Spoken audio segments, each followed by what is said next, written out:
Punjabi radio USA ਸੁਣ ਰਹੇ ਸਾਰੇ ਹੀ ਮਾਣਯੋਗ ਅਤੇ ਸਤਿਕਾਰਤ ਸਰੋਤਿਆਂ ਨੂੰ ਪੰਜਾਬੀ ਰੇਡੀਓ USA ਦੀ ਟੀਮ ਅਤੇ ਮੇਰੇ ਰਾਜਕਨਵੀਰ ਸਿੰਘ ਵੱਲੋਂ ਆਪ ਜੀ ਨੂੰ ਬਹੁਤ ਪਿਆਰ ਸਤਿਕਾਰ ਸਾਹਿਬ ਦੋਨੋਂ ਜੋੜ ਕੇ ਨਿੱਘੀ ਜਿਹੀ ਸਤਿ ਸ੍ਰੀ ਅਕਾਲ। ਸਭ ਨੂੰ ਜੀਆਂ ਨੂੰ ਆਖਦੇ ਹਾਂ। ਸੋ ਤੇ ਪ੍ਰੋਗਰਾਮ ਖਬਰ ਤੇ ਨਜ਼ਰ ਦੇ ਵਿੱਚ ਆਪ ਸਭ ਦਾ ਸਵਾਗਤ ਹੈ। ਪ੍ਰੋਗਰਾਮ ਖਬਰ ਤੇ ਨਜ਼ਰ ਦੇ ਵਿੱਚ ਆਪਣੇ ਨਾਲ ਇਸ ਟਾਈਮ ਜੁੜ ਚੁੱਕੇ ਨੇ ਮਲੋਟ ਸਟੂਡੀਓਜ਼ ਤੋਂ ਮਿੰਟੂ ਗੁਰੂਸਰੀਆ ਜੀ। ਮਿੰਟੂ ਜੀ ਨਿੱਘੀ ਜੀ ਆਇਆਂ ਨੂੰ ਪਿਆਰ ਭਰੀ ਸਤਿ ਸ੍ਰੀ ਅਕਾਲ ਜੀ। ਸ਼ੁਕਰੀਆ ਜੀ, ਸਾਰਿਆਂ ਨੂੰ ਸਤਿ ਸ੍ਰੀ ਅਕਾਲ ਜੀ। ਸਾਡੇ ਅੱਜ ਦੇ ਪ੍ਰੋਗਰਾਮ ਖਬਰ ਤੇ ਨਜ਼ਰ ਉਸ ਨੂੰ ਸਪਾਂਸਰ ਕਰਦੇ ਨੇ ਖਾਲਸਾ ਇੰਸ਼ੋਰੈਂਸ ਏਜੰਸੀ ਵਾਲੇ, ਜਿਨ੍ਹਾਂ ਦੇ ਕੋਲੋਂ ਤੁਸੀਂ ਹਰ ਇੱਕ ਤਰੀਕੇ ਦੀ ਇੰਸ਼ੋਰੈਂਸ ਕਰਵਾ ਸਕਦੇ ਹੋ। ਇੰਸ਼ੋਰੈਂਸ ਬਾਰੇ ਪਤਾ ਕਰਨ ਲਈ ਕਾਲ ਕਰੋ ਨੰਬਰ 408 272 2500। ਇਸੇ ਨਾਲ ਕ੍ਰਿਸ਼ਨ ਧਨੋਤਾ ਜੀ ਯੂਬਾ ਸਿਟੀ ਤੋਂ, ਅਮਰਜੀਤ ਸਿੰਘ ਦੋਸਾਂਝ ਯੂਬਾ ਸਿਟੀ ਤੋਂ, ਸੁੱਚਾ ਸਿੰਘ ਫਰੈਜ਼ਨੋ ਤੋਂ, ਗੁਰਵਿੰਦਰ ਸਿੰਘ, ਅਵਤਾਰ ਸਿੰਘ ਚਾਂਦੀ ਆਰਨੋ ਐਕਸਪ੍ਰੈਸ ਵਾਲੇ ਕੋਚੈਲਾ ਤੋਂ, ਜੱਸੀ ਗਿੱਲ ਪਲੰਬਿੰਗ ਵਾਲੇ, ਲਾਲੀ ਸਿੱਧੂ ਜੀ, ਪ੍ਰੀਤਮ ਸਿੰਘ ਗਿੱਲ, ਤਲਵਿੰਦਰ ਸਿੰਘ ਗਿੱਲ ਸਾਰੇ ਜਾਣੇ ਬੇਕਰਸਫੀਲਡ ਤੋਂ, ਅਤੇ ਗੁਰਪਾਲ ਸੋਹਲ ਜੀ ਕਲੋਵਿਸ ਤੋਂ। ਇਹਨਾਂ ਸਾਰਿਆਂ ਦਾ ਬਹੁਤ ਬਹੁਤ ਧੰਨਵਾਦ। ਜੇਕਰ ਤੁਸੀਂ ਜਾਂ ਕੋਈ ਹੋਰ ਕਾਰੋਬਾਰ ਇਸ ਪ੍ਰੋਗਰਾਮ ਨੂੰ ਸਪਾਂਸਰ ਕਰਨਾ ਚਾਹੁੰਦੇ ਹੋ, ਸੰਪਰਕ ਕਰੋ ਨੰਬਰ 408 722 7698 ਦੇ ਉੱਤੇ। ਮਿੰਟੂ ਗੁਰੂਸਰੀਆ ਜੀ, ਸ਼ੁਰੂਆਤ ਕਰਦੇ ਹਾਂ ਖਬਰਾਂ ਦੀ ਵੀ ਚੰਡੀਗੜ੍ਹ ਛੇੜਛਾੜ ਮਾਮਲੇ ਦੇ ਵਿੱਚ ਵਿਕਾਸ ਬਰਾੜਾ ਤੇ ਉਹਦਾ ਦੋਸਤ ਆਕਾਸ਼ ਦੁਬਾਰਾ ਗ੍ਰਿਫਤਾਰ। ਦੇਖੋ, ਚੰਡੀਗੜ੍ਹ ਪੁਲਿਸ ਨੇ ਅੱਜ ਥੋੜੀ ਬਹੁਤ ਸ਼ਰਮ ਕੀਤੀ ਆ। 2-3 ਦਿਨ ਐਸੀ ਫਜ਼ੀਅਤ ਹੋਈ ਚੰਡੀਗੜ੍ਹ ਪੁਲਿਸ ਦੀ ਕਿ ਜਿਹੜਾ ਇਹਨਾਂ ਦਾ ਇੱਕ ਬੜਾ ਸ਼ਾਨਦਾਰ ਟਰੈਕ ਰਿਕਾਰਡ ਮੰਨਿਆ ਜਾਂਦਾ ਸੀ, ਸਾਰਾ ਦਾਅ ਤੇ ਲੱਗਿਆ। ਕੁਛ ਘੰਟਿਆਂ ਦੇ ਅੰਦਰ ਸਾਲਾਂ ਦੀ ਕਮਾਈ ਇਹਨਾਂ ਦੇ ਖੂਹ 'ਚ ਪੈ ਗਈ ਜੀ। ਉਸ ਤੋਂ ਬਾਅਦ ਅੱਜ ਤੇਜ਼ੀ ਦੇ ਨਾਲ ਘਟਨਾਕ੍ਰਮ ਵਾਪਰੇ। ਬਹੁਤ ਜਲਦੀ ਸਮੀਕਰਨ ਬਦਲਦੇ ਗਏ ਇਸ ਕੇਸ ਦੇ। ਜਿੱਦਾਂ ਅੱਜ 11 ਕੁ ਵਜੇ ਇਹਨਾਂ ਨੇ ਅਚਨਚੇਤੀ ਸਮਨਿੰਗ ਕਰ ਦਿੱਤੀ, ਔਰ ਜਿਹੜੇ ਸਮਨ ਸੀਗੇ ਉਹ ਸੁਭਾਸ਼ ਬਰਾਲਾ ਦੀ ਜਿਹੜੀ ਟੋਹਾਣਾ ਹਰਿਆਣੇ ਦੇ ਵਿੱਚ ਰਿਹਾਇਸ਼ ਆ ਉੱਥੇ ਵੀ ਚਿਪਕਾ ਦਿੱਤੇ। ਜਿਹੜੀ ਇੱਥੇ ਚੰਡੀਗੜ੍ਹ ਦੇ ਵਿਚਲੀ ਰਿਹਾਇਸ਼ ਆ ਮੁੰਡੇ ਦੀ, ਉਸ ਘਰ ਦੇ ਗੇਟ ਮੂਹਰੇ ਵੀ ਇਹਨਾਂ ਨੇ ਉਹ ਸਮਨ ਚਿਪਕਾ ਦਿੱਤੇ। ਫਿਰ ਜਦੋਂ ਸਮਨ ਇਸ ਤਰ੍ਹਾਂ ਲੱਗੇ, ਕਿਉਂਕਿ ਸੁਭਾਸ਼ ਬਰਾਲਾ ਤੇ ਅੱਗੇ ਬਹੁਤ ਦਬਾਅ ਬਣ ਚੁੱਕਾ ਸੀਗਾ, ਫਿਰ ਉਸ ਮੁੰਡੇ ਨੂੰ 2 ਘੰਟਿਆਂ ਬਾਅਦ ਇਹਨਾਂ ਨੇ ਥਾਣੇ ਘੱਲ ਦਿੱਤਾ ਜੀ। ਕਿਉਂਕਿ ਉਹ ਸਮਨ ਹੈ ਹੀ ਇਸ ਕਰਕੇ ਸਨ ਕਿ ਦੁਬਾਰਾ ਤੁਸੀਂ ਇਨਵੈਸਟੀਗੇਸ਼ਨ 'ਚ ਸ਼ਾਮਲ ਹੋ। ਲੋਕਾਂ ਨੂੰ ਉਸੇ ਸਮੇਂ ਪਤਾ ਲੱਗ ਗਿਆ ਸੀਗਾ ਕਿ ਚੰਡੀਗੜ੍ਹ ਪੁਲਿਸ ਜਿਹੜਾ ਦੁਬਾਰਾ ਉਹਨਾਂ ਨੂੰ ਇਨਵੈਸਟੀਗੇਸ਼ਨ 'ਚ ਸ਼ਾਮਲ ਕਰਨ ਜਾ ਰਹੀ ਹੈ, ਇਹਦਾ ਮਤਲਬ ਹੈ ਕਿ ਉਹਨਾਂ ਦੇ ਖਿਲਾਫ ਇਹ ਕੋਈ ਨਾ ਕੋਈ ਕੇਸ ਨਵਾਂ ਰਜਿਸਟਰ ਕਰਨਗੇ। ਹੋਇਆ ਉਹੀ ਜਿਹੜਾ ਲੋਕ ਕਿਆਸਦੇ ਪਏ ਸਨ। ਇਹਨਾਂ ਨੂੰ ਸੱਦ ਕੇ ਤੇ ਫਿਰ ਕੁਛ ਮਿੰਟ ਹੀ ਲਾਏ ਆ ਚੰਡੀਗੜ੍ਹ ਪੁਲਿਸ ਨੇ। ਉਹ ਧਾਰਾ ਜਿਹੜੀਆਂ ਬੜੀਆਂ ਅੱਗੇ ਲਾਈਟ ਜੀਆਂ ਲਾਈਆਂ ਸੀ ਤੇ ਇਹਨਾਂ ਦੇ ਪਾਣੀ ਧਾਣੇ ਪੀਂਦੇ ਜ਼ਮਾਨਤ ਭਰ ਦਿੱਤੀ ਸੀ ਚੰਡੀਗੜ੍ਹ ਪੁਲਿਸ ਨੇ, ਉਹ ਧਾਰਾ ਬਦਲ ਕੇ 365 ਤੇ 511 ਲਾ ਦਿੱਤੀ। 365 ਧਾਰਾ ਉਹ ਧਾਰਾ ਆ ਜਿਹਨੂੰ ਆਪਾਂ ਗਿਣ ਸਕਦੇ ਹਾਂ ਕਿ ਬੜੀ ਖਤਰਨਾਕ ਧਾਰਾ। ਇਹਦੇ ਵਿੱਚ ਇਹ ਹੈ ਕਿ ਕਿਸੇ ਨੂੰ ਕਿਡਨੈਪ ਕਰਨ ਦੀ ਕੋਸ਼ਿਸ਼ ਕੀਤੀ ਜਾਂਦੀ ਹੈ, ਯਤਨ ਕੀਤਾ ਜਾਂਦਾ ਹੈ, ਯਾਨੀ ਉਸ ਬੰਦੇ ਦਾ ਜਿਹੜਾ ਜੁਰਮ ਕਰਨ ਦਾ ਮਨਸ਼ਾ ਹੈ ਉਹਨੂੰ ਚੁੱਕਣ ਦਾ ਹੈ। ਤਾਂ ਇਹਦਾ ਮਤਲਬ ਇਹ ਆ ਕਿ ਜੇ ਇਹ ਧਾਰਾ ਲੱਗ ਗਈ ਤਾਂ ਸਮਝ ਲਓ ਜਿਹੜਾ ਦੋਸ਼ੀ ਅਕਿਊਜ਼ਡ ਆ ਉਹ ਨਾਨ ਬੇਲੇਬਲ ਓਫੈਂਸ ਦੇ ਵਿੱਚ ਗਿਣਿਆ ਜਾਂਦਾ ਹੈ। ਮਤਲਬ ਕਿ ਉਹ ਖੜੇ ਪੈਰ ਫਿਰ ਜ਼ਮਾਨਤ ਨਹੀਂ ਲੈ ਸਕਦਾ। ਸੋ ਇਹਦਾ ਅਰਥ ਇਹ ਆ ਕਿ ਵਿਕਾਸ ਬਰਾਲਾ ਜਿਹੜਾ ਕਸਟਡੀ 'ਚ ਗਿਆ, ਹੁਣ ਕੱਲ੍ਹ ਨੂੰ ਚੰਡੀਗੜ੍ਹ ਪੁਲਿਸ ਨੂੰ ਕੋਰਟ 'ਚ ਪੇਸ਼ ਕਰੂਗੀ। ਕੋਰਟ ਨੇ ਰਿਮਾਂਡ ਦੇਣਾ ਜਾਂ ਜ਼ਮਾਨਤ ਦੇਣੀ ਹੈ, ਪਰ ਮੇਰੇ ਖਿਆਲ ਦੇ ਨਾਲ ਜ਼ਮਾਨਤ ਨਹੀਂ ਮਿਲਣੀ ਛੇਤੀ ਜੀ। ਇਹ ਬਹੁਤ ਸੰਗੀਨ ਧਾਰਾ ਮੰਨੀ ਜਾਂਦੀ ਹੈ ਤੇ ਜੇ ਕੱਲ੍ਹ ਨੂੰ ਇਹ ਓਫੈਂਸ ਸਾਬਤ ਹੋ ਜਾਂਦਾ ਅਦਾਲਤ ਦੇ ਵਿੱਚ ਕਿ ਇਸ ਮੁੰਡੇ ਨੂੰ 7 ਸਾਲ ਦੀ ਕੈਦ ਹੋ ਸਕਦੀ ਹੈ। ਪਰ ਜਿਹੜੀਆਂ ਧਾਰਾ ਪਹਿਲਾਂ ਲਾਈਆਂ ਸੀਗੀਆਂ ਉਹ ਤਾਂ ਬੜੀਆਂ ਮਾਮੂਲੀ ਜਿਹੀਆਂ ਧਾਰਾ ਸੀਗੀਆਂ, ਉਹਨਾਂ ਦੇ ਵਿੱਚ ਕੱਖ ਵੀ ਨਹੀਂ ਸੀ ਹੋਣਾ। ਪਰ ਇਹ ਜਿਹੜੀ ਧਾਰਾ ਲਾਈ ਗਈ ਆ ਇਹ ਵਾਕਿਆ ਹੀ ਇਹਦੇ ਗੱਲ 'ਚ ਸਿਆਪਾ ਪਾਉਣ ਵਾਲਾ। ਨਾਲ 511 ਲਾ ਦਿੱਤੀ ਗਈ ਹੈ, ਜਾਣ ਬੁੱਝ ਕੇ ਇਹ ਅਪਰਾਧ ਜਿਹੜਾ ਕੀਤਾ ਗਿਆ। ਸੋ ਹੁਣ ਦੇਖਣਾ ਪਵੇਗਾ ਕਿ ਅੱਗੇ ਇਸ ਕੇਸ ਦੇ ਵਿੱਚ ਬੇਲ ਮਿਲਦੀ ਹੈ, ਜੇਲ੍ਹ ਮਿਲਦੀ ਹੈ, ਕੱਲ੍ਹ ਤੱਕ ਇੰਤਜ਼ਾਰ ਕਰਨਾ ਪਵੇਗਾ। ਪਰ ਮੈਨੂੰ ਵੀ ਲੱਗਦਾ ਕਿ ਇਹਨੂੰ ਐਡੀ ਛੇਤੀ ਜੇਲ੍ਹ ਮਿਲੇਗੀ, ਬੇਲ ਮਿਲੇਗੀ, ਕਿਉਂਕਿ ਇਹ ਓਫੈਂਸ ਜਿੱਥੇ ਗੰਭੀਰ ਆ ਉੱਥੇ ਕੇਸ ਹੈ ਜਿਹੜਾ ਉਹ ਹਾਈ ਪ੍ਰੋਫਾਈਲ ਬਣ ਚੁੱਕਿਆ। ਪਰ ਇਹ ਜੋ ਕੁਛ ਹੋਇਆ ਔਰ ਜੋ ਕੁਛ ਪਿੱਛੇ ਵਾਪਰਿਆ, ਇਹਨਾਂ ਦੋਹਾਂ ਚੀਜ਼ਾਂ ਦੇ ਵਿੱਚ ਇੱਕ ਕਾਮਨ ਚੀਜ਼ ਇਹ ਆ ਕਿ ਦੇਖੋ ਉਹ ਕੁੜੀ ਸੀਗੀ ਜਿਹੜੀ ਪੜ੍ਹੀ ਲਿਖੀ ਸੀਗੀ ਔਰ IAS ਦੀ ਧੀ ਸੀਗੀ। ਇੱਕ ਚੀਜ਼ ਇਹ ਆ ਕਿ ਜੇਕਰ ਕੋਈ ਬੰਦਾ ਪੜ੍ਹਿਆ ਲਿਖਿਆ, ਆਪਣੇ ਹੱਕਾਂ ਪ੍ਰਤੀ ਚੇਤਨ ਆ ਔਰ ਉਹਦੇ 'ਚ ਲੜਨ ਦਾ ਜਜ਼ਬਾ ਹੈ, ਖੁੱਲ੍ਹ ਕੇ ਜ਼ਬਰ ਜ਼ੁਲਮ ਦੀ ਸਾਹਮਣਾ ਕਰਨ ਦੀ ਉਹਦੇ 'ਚ ਤਾਕਤ ਹੈ, ਹਿੰਮਤ ਹੈ, ਤੇ ਸਭ ਕੁਛ ਕੀਤਾ ਜਾ ਸਕਦਾ। ਦੂਸਰੀ ਗੱਲ ਜਿਹੜੀ ਸਾਂਝੀ ਇਸ ਕੇਸ ਦੇ ਵਿੱਚ ਰਹੀ ਕਿ ਦੋਵੇਂ ਪਾਸੇ ਤੋਂ ਦਬਾਅ ਸੀਗਾ। ਸੁਭਾਸ਼ ਬਰਾਲਾ ਦੇ ਜਿਹੜੇ ਸੰਗੀ ਸਾਥੀ ਸੀ ਉਹਨਾਂ ਦਾ ਦਬਾਅ ਸੀਗਾ। ਦੂਜੀ ਧਿਰ ਦੇ ਜਿਹੜੇ ਵਿਰੋਧ ਦੇ ਵਿੱਚ ਖੜੇ ਸਨ, ਸੱਤਾ ਸਥਾਪਤੀ ਦੇ ਵਿਰੋਧ ਦੇ ਵਿੱਚ ਖੜੇ ਸਨ, ਜਬਰ ਜ਼ੁਲਮ ਦੇ ਵਿਰੋਧ ਦੇ ਵਿੱਚ ਖੜੇ ਸਨ। ਸੋ ਇੱਧਰ ਬਹੁਤ ਸਾਰਾ ਦਬਾਅ ਚੰਡੀਗੜ੍ਹ ਪੁਲਿਸ ਤੇ ਆਮ ਲੋਕਾਂ ਦਾ ਸੀਗਾ। ਤਾਂ ਅੰਤ ਦੇ ਵਿੱਚ ਜਿਹੜਾ ਵਿਰੋਧ ਕਰਦਾ ਪਿਆ ਸੀਗਾ ਤਬਕਾ, ਜਿਹੜੇ ਲੋਕ ਉਹਦਾ ਵਿਰੋਧ ਕਰਦੇ ਪਏ ਸਨ, ਵਿਰੋਧ ਦਾ ਵਿਰੋਧ ਕਰਦੇ ਪਏ ਸਨ, ਅੰਤ ਦੇ ਵਿੱਚ ਉਹਨਾਂ ਦੀ ਹਾਰ ਹੋਈ। ਲੋਕ ਏਕਤਾ, ਲੋਕ ਦਬਾਅ ਜਿਹੜਾ ਉਹ ਜਿੱਤ ਗਿਆ। ਚੰਡੀਗੜ੍ਹ ਪੁਲਿਸ ਨੂੰ ਸਖਤ ਧਾਰਾਵਾਂ ਦੇ ਅਧੀਨ ਕੇਸ ਦਰਜ ਕਰਨਾ ਪਿਆ। ਪਰ ਇਹ ਸਖਤ ਕੇਸ ਦਰਜ ਕਰ ਲਿਆ ਜਾਂ ਇਹ ਧਾਰਾ ਬਦਲ ਦਿੱਤੀ, ਇੱਥੇ ਸਭ ਕੁਛ ਖਤਮ ਨਹੀਂ ਹੋ ਜਾਂਦਾ। ਅਸਲ ਦੇ ਵਿੱਚ ਜਦੋਂ ਇਹ ਟ੍ਰਾਇਲ ਚੱਲੇਗਾ, ਉਹਦੇ ਵਿੱਚ ਚਾਰਜਸ਼ੀਟ ਕਿੱਦਾਂ ਫਾਈਲ ਕਰਦੇ ਆ, ਕਿਸ ਤਰ੍ਹਾਂ ਦੀ ਇਹ ਐਵੀਡੈਂਸ ਪੇਸ਼ ਕਰਦੇ ਆ, ਕਿਸ ਤਰ੍ਹਾਂ ਦਾ ਕੇਸ ਜਾ ਕੇ ਇਹ ਗਰਾਊਂਡ ਤਿਆਰ ਕਰਕੇ ਉੱਥੇ ਪੇਸ਼ ਕਰਦੇ ਆ, ਇਹ ਸਾਰੀਆਂ ਚੀਜ਼ਾਂ ਮੈਟਰ ਕਰਦੀਆਂ। ਪਰ ਹਾਲ ਦੀ ਘੜੀ ਇੱਕ ਵਾਰੀ ਲੋਕਾਂ ਦੀ ਇਹ ਜਿੱਤ ਕਹੀ ਜਾ ਸਕਦੀ ਹੈ ਕਿ ਜਿਸ ਤਰੀਕੇ ਨਾਲ ਕੁੜੀ ਦੀ ਸਪੋਰਟ ਕੀਤੀ ਗਈ ਸੋਸ਼ਲ ਮੀਡੀਆ ਤੇ ਆਮ ਲੋਕਾਂ ਵੱਲੋਂ, ਤਾਂ ਉਹ ਜਿਹੜੀ ਜਿੱਤ ਹੈ ਮੇਰੇ ਖਿਆਲ ਦੇ ਨਾਲ ਇਹ ਇੱਕ ਮਿਸਾਲੀ ਜਿੱਤ ਆ ਕਿ ਜੇਕਰ ਕੋਈ ਹਿੰਮਤ ਕਰੇ, ਲੋਕ ਉਸ ਹਿੰਮਤੀ ਬੰਦੇ ਦੇ ਨਾਲ ਖੜ ਜਾਂਦੇ ਆ। ਜੀ ਜੀ। ਅਗਲੀ ਮਿੰਟੂ ਜੀ ਆਪਾਂ ਗੱਲ ਕਰੀਏ ਵੀ ਭਾਰਤ ਛੱਡੋ ਅੰਦੋਲਨ ਦੀ 75ਵੀਂ ਵਰ੍ਹੇਗੰਢ ਮੌਕੇ ਸੋਨੀਆ ਗਾਂਧੀ ਨੇ ਸਿੱਧੇ ਰੂਪ 'ਚ ਸੰਘ ਤੇ ਨਿਸ਼ਾਨਾ ਕੱਸਿਆ। ਹੁਣ ਵੀ ਤੇ ਲੋਕੀ ਕਹਿੰਦੇ ਆ ਕਿ ਭਾਰਤ ਛੱਡੋ, ਮਤਲਬ ਕਿ ਆਪਣੀ ਪਕੜ ਚੋਂ ਛੱਡੋ, ਭਾਰਤ ਥੋੜਾ ਜਿਹਾ ਆਪਦੀ ਚਾਲੇ ਚੱਲੇ, ਰੈਲਾ ਹੋ ਕੇ ਚੱਲੇ ਜੀ। ਦੇਖੋ, ਜਿਹੜੀ 75ਵੀਂ ਵਰ੍ਹੇਗੰਢ ਸੀਗੀ, ਇਸ ਮੌਕੇ ਤੇ ਸੰਸਦ ਦੇ ਵਿੱਚ ਪ੍ਰੋਗਰਾਮ ਕਰਵਾਏ ਜਾ ਰਹੇ ਤਾਂ ਕਿ ਰਾਜਨੀਤਿਕ ਚਰਚਾ ਚੱਲੇ, ਇਤਿਹਾਸ ਤੇ ਚਰਚਾ ਕੀਤੀ ਜਾਵੇ। ਵੈਸੇ ਇਤਿਹਾਸ ਤੇ ਅੱਜ ਕੱਲ੍ਹ ਵਿਚਾਰਾ ਜਿਵੇਂ ਘਿਓ, ਤੇਲ, ਖੰਡ, ਚਾਹ ਪੱਤੀ, ਇਹ ਸਾਰੀਆਂ ਚੀਜ਼ਾਂ ਮਿਲਾਵਟੀ ਹੋ ਗਈਆਂ ਨਾ। ਹੁਣ ਤੇ ਸ਼ਰਾਬ ਵੀ, ਸ਼ਰਾਬੀ ਕਹਿੰਦੇ ਸਾਡੀ ਮਿਲਾਵਟੀ ਹੋਣ ਲੱਗ ਪਈ ਹੈ, ਤੇ ਇਤਿਹਾਸ ਵੀ ਮਿਲਾਵਟੀ ਹੈ। ਹੁਣ ਉਸ ਇਤਿਹਾਸ ਤੇ ਕਹਿੰਦੇ ਕਿ ਚਰਚਾ ਹੋਣੀ ਚਾਹੀਦੀ ਰਾਜਨੀਤਿਕ, ਤੇ ਮੈਂ ਵੀ ਸੋਚਦਾ ਕਿ ਚਰਚਾ ਹੋਣੀ ਚਾਹੀਦੀ ਹੈ। ਪਰ ਚਰਚਾ ਕਿਸ ਢੰਗ ਦੀ ਹੋ ਰਹੀ ਹੈ ਉਹ ਤੁਸੀਂ ਆਪ ਹੀ ਹਿਸਾਬ ਕਿਤਾਬ ਲਾ ਲਓ। ਬੀਬੀ ਸੋਨੀਆ ਗਾਂਧੀ ਵੈਸੇ ਤੇ ਬਹੁਤ ਲੰਮੇ ਸਮੇਂ ਤੋਂ ਸਰਗਰਮ ਸਿਆਸਤ ਤੋਂ ਲਾਂਭੇ ਆ, ਪਰ ਬਾਵਜੂਦ ਇਸ ਤੇ ਕਿ ਉਹ ਬਹੁਤ ਘੱਟ ਵਿਚਰਦੀ ਹੈ, ਇਸ ਮੌਕੇ ਤੇ ਉਹ ਆਉਣਾ ਨਹੀਂ ਭੁੱਲੀ। ਉਹਨੇ ਜੋ ਸਪੀਚ ਕੀਤੀ ਉਹ ਬਾਅਦ ਚ ਸਪੀਚ ਕੀਤੀ ਗਈ, ਪਰ ਉਸ ਤੋਂ ਪਹਿਲਾਂ ਪ੍ਰਧਾਨ ਮੰਤਰੀ ਨਰਿੰਦਰ ਮੋਦੀ ਨੇ ਸਪੀਚ ਕੀਤੀ ਹੈ। ਨਰਿੰਦਰ ਮੋਦੀ ਨੇ ਟਿਪੀਕਲ ਪ੍ਰਾਈਮ ਮਿਨਿਸਟਰ ਵਾਲੀ ਇਹ ਜਿਹੜੀ ਸ਼ੈਲੀ ਵਰਤੀ ਔਰ ਉਹਦਾ ਭਾਸ਼ਣ ਬਹੁਤ ਨੱਪਿਆ ਤੁਲਿਆ ਸੀ, ਜਿਹੜਾ ਆਮ ਤੌਰ ਤੇ ਨਹੀਂ ਹੁੰਦਾ। ਆਮ ਤੌਰ ਤੇ ਇੱਧਰ ਉੱਧਰ ਦੀਆਂ ਪ੍ਰਧਾਨ ਮੰਤਰੀ ਜ਼ਿਆਦਾ ਮਰ ਜਾਂਦਾ, ਪਰ ਅੱਜ ਉਹਨੇ ਜੋ ਭਾਸ਼ਣ ਕੀਤਾ ਉਹਦੇ ਚ ਇਹੋ ਕਿਹਾ ਕਿ ਗਰੀਬੀ, ਅਨਪੜ੍ਹਤਾ, ਕੁਪੋਸ਼ਣ ਇਹ ਸਾਡੇ ਲਈ ਬਹੁਤ ਵੱਡੀਆਂ ਚੁਣੌਤੀਆਂ ਤੇ ਸਾਨੂੰ ਇਸ ਦਿਸ਼ਾ ਦੇ ਵਿੱਚ ਸਕਾਰਾਤਮਕ ਕਦਮ ਚੁੱਕਣੇ ਪੈਣਗੇ। ਉਹਨੇ ਕਿਹਾ ਕਿ ਦੇਸ਼ ਦੇ ਵਿੱਚ ਜੇ ਭ੍ਰਿਸ਼ਟਾਚਾਰ ਜੋ ਫੈਲਿਆ ਹੋਇਆ, ਇਸ ਨੂੰ ਜੜੋਂ ਪੱਟ ਕੇ ਸੁੱਟਣਾ ਪਊਗਾ। ਤੇ ਨਾਲ ਉਹਨੇ ਇਹ ਗੱਲ ਕਹੀ ਹੈ ਕਿ ਰਾਜਨੀਤੀ ਤੋਂ ਉੱਤੇ ਰਾਸ਼ਟਰ ਨੀਤੀ ਹੁੰਦੀ ਹੈ, ਸਾਨੂੰ ਰਾਸ਼ਟਰ ਨੀਤੀ ਦੇ ਆਧਾਰ ਤੇ ਚੱਲਣਾ ਚਾਹੀਦਾ। ਨਾਲ ਉਹਨੇ ਕਿਹਾ ਕਿ ਐਸਾ ਮਾਹੌਲ ਸਾਨੂੰ ਬਣਾਉਣਾ ਚਾਹੀਦਾ ਕਿ ਜਿਵੇਂ 1942 ਚ ਦੇਸ਼ ਦਾ ਹਰ ਬੰਦਾ, ਯਾਨੀ ਭਾਰਤ ਛੱਡੋ ਅੰਦੋਲਨ ਵੇਲੇ ਹਰ ਬੰਦਾ ਜਿੱਦਾਂ ਨੇਤਾ ਬਣ ਗਿਆ ਸੀ, ਸਾਨੂੰ ਇਸ ਤਰ੍ਹਾਂ ਦਾ ਮਾਹੌਲ ਹੈ ਜਿਹੜਾ ਭਾਰਤ ਵਿੱਚ ਪੈਦਾ ਕਰਨਾ ਪਵੇਗਾ ਕਿ ਹਰੇਕ ਵਿਅਕਤੀ ਹੀ ਲੀਡਰ ਹੋਵੇ। ਸੋ ਪ੍ਰਧਾਨ ਮੰਤਰੀ ਦਾ ਭਾਸ਼ਣ ਚੰਗਾ ਭਾਸ਼ਣ ਕਿਹਾ ਜਾ ਸਕਦਾ, ਪਰ ਉਸ ਤੋਂ ਬਾਅਦ ਚ ਆਈ ਬੀਬੀ ਸੋਨੀਆ ਗਾਂਧੀ ਜੀ, ਉਹਦਾ ਸਾਰਾ ਹੀ ਨਿਸ਼ਾਨਾ ਸੀਗਾ ਜਿਹੜਾ ਉਹ ਸੰਘ ਤੇ ਸੀ, ਸਿੱਧੇ ਰੂਪ ਦੇ ਵਿੱਚ ਨਹੀਂ, ਕਿਉਂਕਿ ਉਹ ਸੰਸਦ ਦੇ ਵਿੱਚ ਖੜੀ ਸੀ। ਮੌਕਾ ਇਹੋ ਜਿਹਾ ਨਹੀਂ ਸੀ ਕਿ ਉਹ ਨਾਂ ਲੈ ਕੇ ਇਸ ਤਰ੍ਹਾਂ ਦਾ ਸੰਬੋਧਨ ਕਰਦੀ, ਪਰ ਬਾਵਜੂਦ ਇਸ ਦੇ ਉਹਨੇ ਬਹੁਤ ਕੁਛ ਸਾਫ਼ ਗੋਈ ਦੇ ਨਾਲ ਲੋਕਾਂ ਦੇ ਵਿੱਚ ਰੱਖ ਦਿੱਤਾ। ਔਰ ਖਾਸ ਤੌਰ ਤੇ ਇਹ ਗੱਲ ਕਹਿ ਦਿੱਤੀ ਕਿ ਦੇਖੋ ਜੀ, ਜਦੋਂ ਭਾਰਤ ਛੱਡੋ ਅੰਦੋਲਨ ਚੱਲਦਾ ਪਿਆ ਸੀਗਾ ਤਾਂ ਉਸ ਸਮੇਂ ਕੁਛ ਸੰਗਠਨਾਂ ਨੇ, ਕੁਛ ਬੰਦਿਆਂ ਨੇ ਇਹਦਾ ਵਿਰੋਧ ਕੀਤਾ ਸੀ।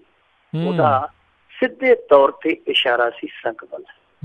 ਉਹਨੇ ਸੰਘ ਵੱਲ ਅਸਿੱਧੇ ਰੂਪ ਦੇ ਵਿੱਚ ਉਂਗਲ ਚੁੱਕ ਦਿੱਤੀ ਕਿ ਅੱਜ ਉਹੀ ਲੋਕ ਸੰਸਦ ਦੇ ਵਿੱਚ 75ਵੀਂ ਵਰ੍ਹੇਗੰਢ ਮਨਾਉਂਦੇ ਪਏ ਆ, ਜਿਨ੍ਹਾਂ ਲੋਕਾਂ ਦੇ ਜਿਹੜੇ ਆਈਡੀਅਲ ਸੀ ਉਸ ਸਮੇਂ ਇਸ ਅੰਦੋਲਨ ਦਾ ਵਿਰੋਧ ਕਰਦੇ ਰਹੇ ਆ। ਉਹੀ ਲੋਕ ਅੱਜ ਜਿਹੜੇ ਉਹਨਾਂ ਦੇ ਪੂਜਕ ਆ, ਜਿਹੜੇ ਲੋਕ ਉਹਨਾਂ ਦੇ ਪੈਰੋਕਾਰ ਆ, ਉਹ ਇਸ ਭਾਰਤ ਛੱਡੋ ਅੰਦੋਲਨ ਨੂੰ ਅੱਜ 75ਵੀਂ ਵਰ੍ਹੇਗੰਢ ਦੇ ਵਿੱਚ ਮਨਾ ਰਹੇ ਆ।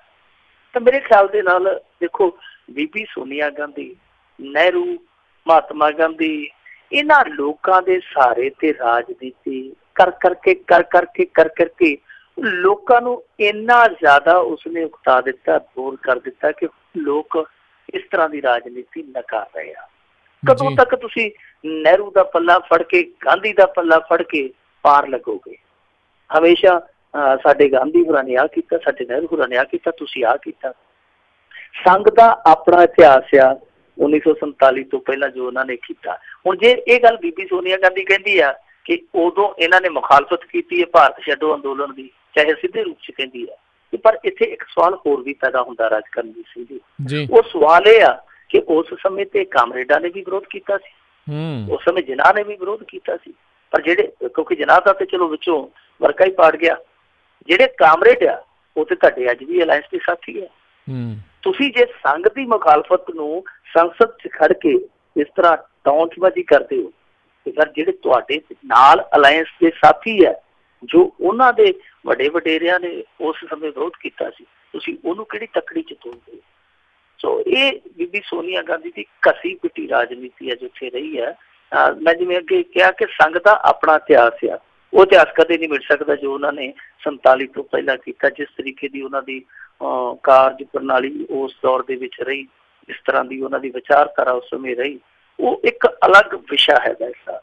ਪਰ ਬੀਬੀ ਸੋਨੀਆ ਗਾਂਧੀ ਜਿਸ ਤਰੀਕੇ ਦੇ ਨਾਲ ਨਹਿਰੂ ਗਾਂਧੀ ਇਹਨਾਂ ਦਾ ਪੱਲਾ ਫੜ ਕੇ ਪਾਰ ਲੰਘਣਾ ਚਾਹੁੰਦੀ ਹੈ, ਉਹਦੇ ਬਾਰੇ ਤਾਂ ਕੱਲ੍ਹ ਵੀ ਆਪਾਂ ਗੱਲ ਕਰ ਲਈ ਸੀਗੀ ਕਿ ਜੈਰਾਮ ਰਮੇਸ਼ ਹੈ ਜਿਹੜਾ ਇਹਨਾਂ ਦਾ ਥਿੰਕ ਟੈਂਕ ਦਾ, ਉਹ ਇਹੋ ਹੀ ਗੱਲ ਕਹਿੰਦਾ ਕਿ ਪੁਰਾਣੇ ਨਾਅਰੇ, ਪੁਰਾਣੇ ਲਾਰੇ, ਪੁਰਾਣੀਆਂ ਗੱਲਾਂ ਬਾਤਾਂ, ਉਹ ਬੀਤ ਗਿਆ ਵੇਲਾ।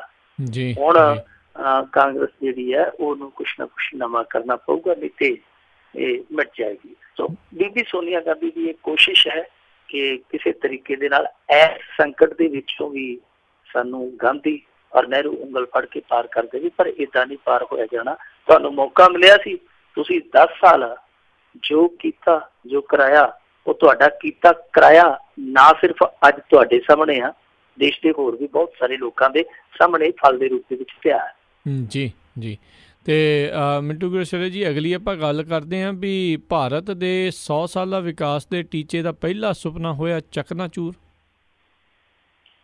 ਦੇਖੋ, ਟੀਚੇ ਜਿਹੜੇ ਹੁੰਦੇ ਆ ਰਾਜਕਰਨਜੀਤ ਸਿੰਘ ਜੀ, ਇਹ ਟੀਚੇ ਤਾਂ ਹੀ ਪ੍ਰਾਪਤ ਕੀਤੇ ਜਾ ਸਕਦੇ ਆ ਜੇ ਤੁਹਾਡੇ ਕੋਲ ਇੱਛਾ ਸ਼ਕਤੀ ਹੋਵੇ ਜਾਂ ਤੁਹਾਡੇ ਵਿੱਚ ਇਹ ਸਮਰੱਥਾ ਹੋਵੇ ਕਿ ਤੁਸੀਂ ਲੋਕਾਂ ਨੂੰ ਜੋੜ ਸਕੋ। ਤਾਂ ਸਾਡੀ ਇੱਥੋਂ ਦੀ ਜਿਹੜੀ ਵੀ ਰਾਜਸੀ ਤੰਜ਼ੀਮ, ਜਿਹੜੀ ਵੀ ਅਸੀਂ ਸੱਤਾ 'ਚ ਦੇਖਦੇ ਹਾਂ, ਉਹਦੇ 'ਚ ਇਹਨਾਂ ਸਾਰੀਆਂ ਚੀਜ਼ਾਂ ਦੀ ਬਹੁਤ ਬਹੁਤ ਘਾਟ ਨਜ਼ਰ ਆਉਂਦੀ ਹੈ। ਅਸਲ ਦੇ ਵਿੱਚ ਕੀ ਹੈ ਕਿ ਇੱਥੇ ਕਿਸੇ ਇੱਕ ਸਰਕਾਰ ਨੂੰ ਨਹੀਂ ਅਸੀਂ ਕਹਿ ਸਕਦੇ ਕਿ ਫੇਲੀਅਰ ਹੈ, ਕਿਉਂਕਿ ਜਿਹੜੇ ਇਹ ਟੀਚੇ ਦਿੱਤੇ ਗਏ ਸਨ UN ਵੱਲੋਂ, ਇਹ 2000 ਦੇ ਵਿੱਚ ਲਾਗੂ ਕੀਤੇ ਗਏ ਸੀਗੇ। ਜਿੱਦਾਂ ਇੱਕ 100 ਸਾਲ ਦਾ ਸਫ਼ਰ ਤੈਅ ਕਰਨਾ ਇੱਕ ਦੇਸ਼ ਨੇ, ਉਹਦੇ ਵਿੱਚ 100 ਟੀਚੇ ਦਿੱਤੇ ਗਏ, ਉਹ ਸਰ ਕਰਨੇ ਸਨ, ਔਰ ਉਹਨਾਂ ਟੀਚਿਆਂ ਦੇ ਲਈ ਸਮਾਂ ਰੱਖਿਆ ਗਿਆ ਕਿ ਹਰੇਕ 15 ਸਾਲ ਬਾਅਦ ਉਹਨਾਂ ਦਾ ਆਂਕਲਨ ਕੀਤਾ ਜਾਏਗਾ, ਮੁਲਾਂਕਣ ਕੀਤਾ ਜਾਏਗਾ ਕਿ ਕਿਹੜੇ ਦੇਸ਼ ਨੇ ਇਹਨਾਂ ਮਿੱਥੇ ਟੀਚਿਆਂ 'ਚੋਂ ਕਿੰਨੇ ਪ੍ਰਾਪਤ ਕਰ ਲਏ ਆ।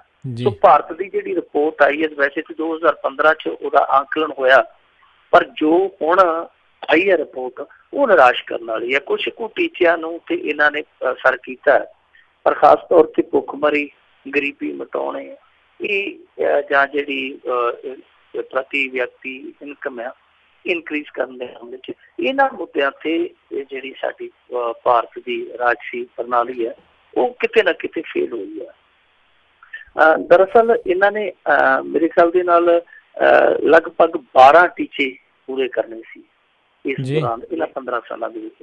12 ਟੀਚਿਆਂ ਦੇ ਵਿੱਚੋਂ ਕੁਛ ਟੀਚੇ ਤੇ ਇਹਨਾਂ ਨੇ ਸਰ ਕੀਤੇ ਆ, ਕੁਛ ਮਾਮਲਿਆਂ 'ਚ ਚੰਗੀ ਇਹਨਾਂ ਨੇ ਕਾਰਗੁਜ਼ਾਰੀ ਕੀਤੀ ਹੈ, ਪਰ ਗਰੀਬੀ ਘਟਾਉਣ ਵਾਲਾ ਮਸਲਾ, ਭੁੱਖਮਰੀ ਦੂਰ ਕਰਨ ਵਾਲਾ ਮਸਲਾ, ਜਾਂ ਜਿਹੜੇ ਬੱਚੇ ਕੁਪੋਸ਼ਿਤ ਆ ਇਹਨਾਂ ਨੂੰ ਬਚਾਉਣ ਦਾ ਮਸਲਾ ਜਿਹੜਾ, ਉਹ ਜਿਹੜੇ ਕਿ ਬੜੇ ਬੁਨਿਆਦੀ ਟੀਚੇ ਸਨ, ਉਹ ਟੀਚੇ ਕੋਈ ਵੀ ਸਰ ਨਹੀਂ ਹੋ ਸਕੇ। ਹਾਂ, ਕੁਛ ਟੀਚੇ ਆ ਜਿਹੜੇ ਉਹ ਸਰ ਕੀਤੇ ਗਏ ਆ, ਐਨਵਾਇਰਮੈਂਟ ਵਾਲੇ ਪਾਸੇ ਚੰਗਾ ਕੰਮ ਕੀਤਾ ਇਹਨਾਂ ਨੇ, ਕੁਛ ਹੋਰ ਵੀ ਇਸ ਤਰ੍ਹਾਂ ਦੀਆਂ ਕੋਸ਼ਿਸ਼ਾਂ ਕੀਤੀਆਂ ਜਾ ਰਹੀਆਂ, ਪਰ ਜੋ ਬੁਨਿਆਦੀ ਟੀਚੇ ਸੀਗੇ, ਭੁੱਖਮਰੀ, ਕੁਪੋਸ਼ਣ, ਬਿਮਾਰੀਆਂ ਘੱਟ ਕਰਨੀਆਂ, ਗਰੀਬਾਂ ਦੀ ਗਰੀਬੀ ਖਤਮ ਕਰਨੀ ਜਾਂ ਗਰੀਬੀ ਘੱਟ ਕਰਨੀ, ਉਹਨਾਂ ਮਾਮਲਿਆਂ 'ਚ ਹੁਣ ਤੱਕ ਇਹ ਜਿਹੜੀਆਂ 15 ਸਾਲਾਂ 'ਚ ਅਸੀਂ 3 ਸਰਕਾਰਾਂ ਦੇਖੀਆਂ, ਇਹਨਾਂ ਸਾਰੀਆਂ ਸਰਕਾਰਾਂ ਦਾ ਕੰਮਕਾਰ ਹੈ ਜਿਹੜਾ ਉਹ ਇੱਕੋ ਜਿਹਾ ਨਜ਼ਰ ਆਉਂਦਾ। ਸੋ ਹਾਲੇ ਵੀ ਕੁਛ ਨਹੀਂ ਵਿਗੜਿਆ। 100 ਸਾਲ ਜਿਹੜਾ ਸਮਾਂ, ਉਹਦੇ 'ਚੋਂ 15 ਸਾਲ ਬੀਤੇ ਆ, 85 ਸਾਲ ਹਾਲੇ ਬਾਕੀ ਆ, ਪਰ ਉਹ 85 ਸਾਲ ਕਿਤੇ ਇਸੇ ਤਰ੍ਹਾਂ ਹੀ ਨਾ ਲੰਘ ਜਾਣ ਕਿ ਇਹ ਆਖਣ ਕਿ ਅਸੀਂ ਆਪਣੇ 5 ਸਾਲ ਲੰਘਾਉਣੇ ਆ, ਅੱਗੋਂ ਜਿਹੜਾ ਆਊਗਾ ਆਪੇ ਉਹਦੇ ਗਲ 'ਚ ਸੱਪ ਪਿਆ ਫਿਰੂਗਾ। ਸੋ ਇਹ ਕਿਸੇ ਨਾ ਕਿਸੇ ਨੂੰ ਪਹਿਲ ਕਦਮੀ ਕਰਨੀ ਪਊਗੀ। ਉਹਦੇ ਲਈ ਇਹ ਆ ਕਿ ਸਾਰੇ ਦੇਸ਼ ਨੂੰ ਨਾਲ ਜੋੜ ਕੇ ਕੰਮ ਕਰਨਾ ਪਊਗਾ। ਸਭ ਤੋਂ ਵੱਡੀ ਗੱਲ ਹੈ ਕਿ ਇਮਾਨਦਾਰੀ ਨਾਲ ਕੰਮ ਕਰਨਾ ਪਊਗਾ। ਪਰ ਇੱਥੇ ਦੀ ਇੱਕ ਮੁੱਖ ਸਮੱਸਿਆ ਹੈ ਜਿਹੜੀ ਸਾਡੇ ਇੱਥੋਂ ਦੇ ਰਾਸ਼ੀ ਤੰਤਰ ਦਾ ਜਿਹੜਾ ਇੱਕ ਕਹਿ ਸਕਦੇ ਹਾਂ ਨਾ ਬੁਨਿਆਦੀ ਕਮਜ਼ੋਰ ਪੱਖ ਆ, ਉਹ ਪੱਖ ਇਹ ਆ ਕਿ ਇੱਥੇ ਰਾਜਨੀਤੀ ਹਮੇਸ਼ਾ ਵੋਟ ਮੁਖੀ ਹੁੰਦੀ ਹੈ। ਜੇ ਇਹ ਰਾਜਨੀਤੀ ਲੋਕ ਮੁਖੀ ਕਰ ਲੈਣ, ਲੋਕ ਪੱਖੀ ਕਰ ਲੈਣ ਵੋਟ ਪੱਖੀ ਦੀ ਥਾਂ ਤੇ, ਤਾਂ ਮੇਰੇ ਖਿਆਲ ਦੇ ਨਾਲ ਬਹੁਤ ਸਾਰੀਆਂ ਸਮੱਸਿਆਵਾਂ ਹੱਲ ਹੋ ਜਾਣਗੀਆਂ। ਇਹ ਟੀਚੇ ਆ ਜਿਹੜੇ ਬੇਸ਼ੱਕ ਸਾਰੇ ਟੀਚੇ ਯਕਦਮ ਪ੍ਰਾਪਤ ਨਹੀਂ ਕੀਤੇ ਜਾ ਸਕਦੇ, ਪਰ ਬਹੁਤ ਹੱਦ ਤੱਕ ਟੀਚੇ ਪ੍ਰਾਪਤ ਕੀਤੇ ਜਾ ਸਕਦੇ ਆ ਜੇਕਰ ਸਿਰਫ ਤੇ ਸਿਰਫ ਇੱਕ ਦੋਸ਼ਗੁਣ ਆਪਦਾ ਦੂਰ ਕਰ ਲੈਣ ਕਿ ਇਹ ਰਾਜਨੀਤੀ ਜਿਹੜੀ ਵੋਟ ਮੁਖੀ ਰਾਜਨੀਤੀ ਹੈ ਇਹਨੂੰ ਲੋਕ ਮੁਖੀ ਰਾਜਨੀਤੀ ਕਰ ਲੈਣ। ਪਰ ਹਾਲ ਦੀ ਘੜੀ ਉਹ ਕੋਈ ਕਰਦਾ ਨਜ਼ਰ ਨਹੀਂ ਆਉਂਦਾ। ਇੱਥੇ ਸਿਰਫ ਤੇ ਸਿਰਫ ਵੋਟ ਦੀ ਵੀ ਹੈ, ਲੋਕ ਦੀ ਕਿਸੇ ਨੂੰ ਨਹੀਂ। ਲੋਕ ਦਵਾਈ ਖੋਣੋਂ ਮਰੇ, ਲੋਕ ਰੋਟੀ ਖੋਣੋਂ ਮਰੇ, ਲੋਕ ਛੱਤ ਖੋਣੋਂ ਮਰੇ, ਕਿਸੇ ਨੂੰ ਕੋਈ ਫਰਕ ਨਹੀਂ ਪੈਂਦਾ। ਸਿਰਫ ਤੇ ਸਿਰਫ ਉਹਨੂੰ ਵੋਟ ਚਾਹੀਦੀ। ਜੀ ਜੀ। ਅਗਲੀ ਆਪਾਂ ਗੱਲ ਕਰੀਏ ਵੀ ਸ਼੍ਰੋਮਣੀ ਕਮੇਟੀ ਦੇ ਕਈ ਅਹੁਦੇਦਾਰਾਂ ਦੇ ਕੰਮ ਕਰਨ ਦੇ ਉੱਤੇ ਰੋਕ। ਅਵਤਾਰ ਸਿੰਘ ਮੱਕੜ ਵੀ ਆ ਸਕਦਾ ਹੈ ਅਦਾਲਤੀ ਜੱਜ ਦੇ ਵਿੱਚ। ਦੇਖੋ, ਰਾਜਕਰਨਵੀਰ ਸਿੰਘ ਦੀ ਕਮੇਟੀ ਦੇ ਪ੍ਰਬੰਧ 'ਚੋਂ ਬਹੁਤ ਸਾਰੀਆਂ ਇਸ ਤਰ੍ਹਾਂ ਦੀਆਂ ਖਬਰਾਂ ਹਰੇਕ ਹਫ਼ਤੇ ਹਰੇਕ ਮਹੀਨੇ ਨਿਕਲ ਆਉਂਦੀਆਂ ਜੀ ਜੀ, ਜਿਨ੍ਹਾਂ ਤੇ ਬਹੁਤ ਬਵਾਲ ਹੁੰਦਾ, ਬਹੁਤ ਵੱਡੇ ਵੱਡੇ ਸਵਾਲ ਹੁੰਦੇ ਆ, ਪਰ ਬਾਵਜੂਦ ਇਸ ਦੇ ਉਸ ਪ੍ਰਬੰਧ ਨੂੰ ਦਰੁਸਤ ਨਹੀਂ ਕੀਤਾ ਜਾ ਰਿਹਾ। ਮੈਂ ਹਮੇਸ਼ਾ ਇਹ ਗੱਲ ਕਹਿਣਾ ਹੁੰਦਾ ਕਿ ਕਮੇਟੀ ਦਾ ਜਿੱਡਾ ਵੱਡਾ ਪ੍ਰਬੰਧ ਆ, ਜੇ ਅਸੀਂ ਇਹਨੂੰ ਕਹੀਏ ਕਿ ਇਹਦੇ 'ਚ ਬਿਲਕੁਲ ਹੀ ਊਣਤਾਈ ਨਾ ਹੋਵੇ, ਕੋਈ ਬਿਲਕੁਲ ਹੀ ਇਹ ਬਿਲਕੁਲ ਫੁੱਲ ਪ੍ਰੂਫ ਹੋਵੇ, ਤਾਂ ਮੇਰੇ ਖਿਆਲ ਦੇ ਨਾਲ ਇਹ ਗਲਤ ਆ, ਕਿਉਂਕਿ ਇਹ ਪ੍ਰਬੰਧ ਬਹੁਤ ਵੱਡਾ ਹੈ। ਪਰ ਫਿਰ ਵੀ ਅਸੀਂ ਇੱਕ ਉਮੀਦ ਤੇ ਜ਼ਰੂਰ ਰੱਖਦੇ ਹਾਂ ਨਾ ਕਿ ਇਸ ਤਰ੍ਹਾਂ ਦੀ ਜਿਹੜੀ ਧਾਰਮਿਕ ਸੰਸਥਾ, ਬੜੀ ਸਿਰਮੌਰ ਸੰਸਥਾ ਹੈ, ਉਹ ਘੱਟੋ ਘੱਟ ਉੱਥੇ ਜਿੱਥੋਂ ਇਸ ਤਰ੍ਹਾਂ ਦੀਆਂ ਇਹ ਚੀਜ਼ਾਂ ਸਾਹਮਣੇ ਆ ਜਾਂਦੀਆਂ ਉਹਨਾਂ ਨੂੰ ਉੱਥੇ ਠੀਕ ਕਰਨ ਦੀ ਕੋਸ਼ਿਸ਼ ਤੇ ਕਰੇ। ਪਰ ਇਹ ਕੀ ਕਰਦੇ ਆ ਕਿ ਇੱਕ ਤਾਂ ਉਹ ਤੋਪਾ ਲਾਉਂਦੇ ਆ ਜਿੱਥੇ ਪੱਲੀ ਪਾਟ ਜਾਂਦੀ ਹੈ, ਤੇ ਉੱਥੋਂ ਤੋਪਾ ਲਾ ਕੇ ਗਾਂ ਤੁਰਦੇ, ਮੁੜ ਕੇ ਫੇਰ ਉੱਥੇ ਭਾਰ ਪੈ ਕੇ ਉੱਥੋਂ ਫੇਰ ਪੱਲੀ ਪਾਟ ਜਾਂਦੀ ਹੈ। ਇਹ ਇਹਨਾਂ ਦਾ ਕਮਜ਼ੋਰ ਪੱਖ ਆ। ਹੁਣ ਜਿਹੜੀ ਇਹ ਗੱਲ ਆ ਜ਼ਮੀਨ ਵਾਲੀ, ਜਿਹਦੇ ਕਰਕੇ ਹੁਣ ਇਹ ਬਹੁਤ ਵੱਡੇ ਵੱਡੇ ਅਹੁਦੇਦਾਰ ਅੜਕੇ ਆ ਗਏ ਆ, ਇਹ ਅਸਲ ਦੇ ਵਿੱਚ ਕੀ ਸੀਗਾ ਕਿ ਰਾਜਕਰਨਵੀਰ ਸਿੰਘ ਜੀ ਜਿਹੜਾ ਤਖਤ ਸ੍ਰੀ ਕੇਸਗੜ੍ਹ ਆ ਉੱਥੇ ਜ਼ਮੀਨ ਖਰੀਦੀ ਗਈ ਸੀਗੀ। ਇਹ ਜ਼ਮੀਨ ਖਰੀਦੀ ਗਈ ਸੀਗੀ 70 ਲੱਖ ਰੁਪਏ ਦੀ। 70 ਲੱਖ ਰੁਪਏ ਦੀ ਜ਼ਮੀਨ ਵੱਖ-ਵੱਖ ਅਹੁਦੇਦਾਰਾਂ ਦੇ ਰਿਸ਼ਤੇਦਾਰਾਂ ਦੇ ਨਾਮ ਤੇ ਖਰੀਦੀ ਗਈ। ਬਾਅਦ ਦੇ ਵਿੱਚ ਇਹੋ ਹੀ ਜ਼ਮੀਨ ਤਖਤ ਸ੍ਰੀ ਕੇਸਗੜ੍ਹ ਦੇ ਨਾਮ ਰਜਿਸਟਰੀ ਕਰਕੇ ਉਹਨੂੰ ਵੇਚੀ ਗਈ, ਔਰ ਇਹੀ ਜ਼ਮੀਨ ਮੁੜ ਕੇ 2 ਕਰੋੜ 70 ਲੱਖ ਰੁਪਏ 'ਚ ਵੇਚੀ ਗਈ। ਜਾਨੀ ਹਿੰਗ ਲੱਗੇ ਨਾ ਫਟਕੜੀ, ਰੰਗ ਚੋਖੇ ਦਾ ਚੋਖਾ। ਉਹ ਗੱਲ ਹੋਈ ਕਿ ਕੁਛ ਵੀ ਨਹੀਂ ਲੱਗਿਆ, ਕੋਈ ਜ਼ੋਰ ਨਹੀਂ ਲੱਗਿਆ, ਕੋਈ ਮਿਹਨਤ ਨਹੀਂ ਲੱਗੀ ਕਿ ਆਪਣੇ ਰਿਸ਼ਤੇਦਾਰਾਂ ਦੇ ਨਾਂ ਤੇ ਪ੍ਰਾਪਰਟੀ ਖਰੀਦੀ।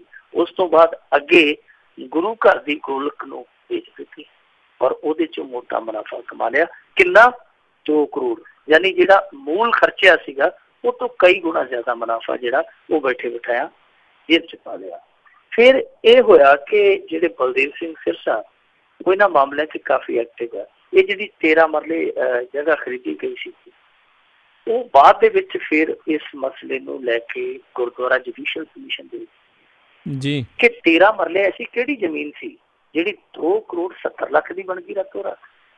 ਫਿਰ ਗੁਰਦੁਆਰਾ ਜੁਡੀਸ਼ੀਅਲ ਕਮਿਸ਼ਨ ਨੇ ਇਸ ਕੇਸ ਦੀ ਗੰਭੀਰਤਾ ਨੂੰ ਵਾਚਦਿਆਂ, ਇਸ ਕੇਸ ਦੀ ਡੂੰਘਾਈ ਨੂੰ ਵੇਖਦਿਆਂ, ਹੁਣ ਜੋ ਇਹਨਾਂ ਨੇ ਇੱਕਦਮ ਜਿਹੜਾ 35 ਫੈਸਲਾ ਕੀਤਾ ਉਹ ਇਹ ਕੀਤਾ ਕਿ ਜਿੱਦਾਂ ਸੁਖਦੇਵ ਸਿੰਘ ਭੌਰ ਆ, ਰਘੁਜੀਤ ਸਿੰਘ ਵਿਰਕ ਸਾਬਕਾ ਸੀਨੀਅਰ ਮੀਤ ਪ੍ਰਧਾਨ ਆ, ਕੇਵਲ ਸਿੰਘ ਬਾਦਲ ਆ ਸਾਬਕਾ ਜੂਨੀਅਰ ਮੀਤ ਪ੍ਰਧਾਨ, 11 ਰਜਿੰਦਰ ਸਿੰਘ ਮਹਿਤਾ ਸਾਬਕਾ interim committee member, Nirmal Singh ਜੋਲਾ Kalan, ਇਹਨਾਂ ਕੁਛ ਵਿਅਕਤੀਆਂ ਨੂੰ, ਇਸ ਤੋਂ ਇਲਾਵਾ ਜਿਹੜੇ ਉੱਥੇ ਅਹੁਦੇ ਤੇ ਕੰਮ ਕਰਦੇ ਮੁਲਾਜ਼ਮ ਜਿਨ੍ਹਾਂ ਦੇ ਵਿੱਚ ਕੋਈ ਸੁਖਵਿੰਦਰ ਸਿੰਘ ਮੈਨੇਜਰ ਆ, ਹਰਜਿੰਦਰ ਸਿੰਘ ਭੱਟੀ ਆ, ਕਰਮਜੀਤ ਸਿੰਘ ਆ, ਰਾਮ ਸਿੰਘ, ਮੇਜਰ ਸਿੰਘ ਪਟਵਾਰੀ ਹੈ, ਇਹਨਾਂ ਸਾਰਿਆਂ ਦੇ ਕੰਮ ਕਰਤੇ ਰੋਕ ਲਾ ਦਿੱਤੀ ਹੈ ਕਿ ਇਹ ਕੰਮ ਕਰ ਨਹੀਂ ਕਰ ਸਕਦੇ ਜੀ। ਜਿੰਨੇ ਇਹ ਪ੍ਰਤੀਵਾਦੀ ਹੈ ਉਹ ਸਾਰੇ ਕੰਮ ਕਰ ਨਹੀਂ ਕਰ ਸਕਦੇ।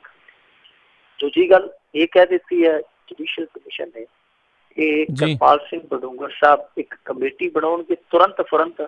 ਉਸ ਕਮੇਟੀ ਦੀ ਉਹ ਜਿਹੜੀ ਵੀ ਰਿਪੋਰਟ ਹੋਊਗੀ 2 ਮਹੀਨਿਆਂ ਦੇ ਵਿੱਚ ਸੀਲਬੰਦ ਲਿਫਾਫੇ 'ਚ ਕੈਦ ਕਰਕੇ ਉਹ ਜੁਡੀਸ਼ੀਅਲ ਕਮਿਸ਼ਨ ਨੂੰ ਪੇਸ਼ ਕਰਨਗੇ।